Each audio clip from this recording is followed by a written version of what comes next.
By just making a decision to say, okay, nope, this isn't allowed anymore, really puts service providers in a very awkward position. Senior care providers are left scrambling as government funding for overtime work at long-term care and assisted living facilities is set to run dry. Not being able to pay for overtime or bring in outside staff really impacts, our ability to have the level of service quality that we want, that are based on, the ministry's own standards. We still have a shortage of healthcare staff.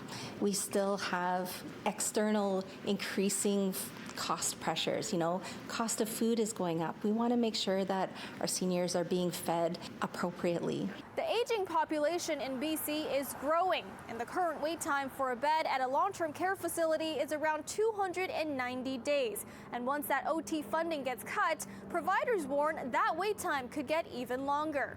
If they have to stop taking new residents, that's going to back up things at acute care and emergency. So those elder British Columbians who are waiting for a space, they won't have the space to go to. But secondly, look at the increased pressure that will put on our acute care and emergency system, already stretched. Temporary funding for OT work and agency staffing was brought on by the province during the height of COVID. The Ministry of Health tells City News now that we are 5 years out from the pandemic, that money will be winding down. But caregivers say now is not the time. Seniors are waiting on these waiting lists for months and months and months. They're in hospital, they're getting sent out, they're getting discharged too early.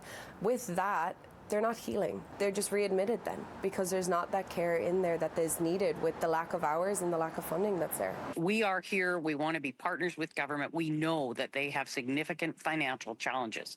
This just isn't the way to do it. Work with us to build more spaces for less money. The ministry says it will work to expand the workforce that senior care facilities depend on. The relief funding will end on October 31st. In Vancouver, Cecilia Hua, City News.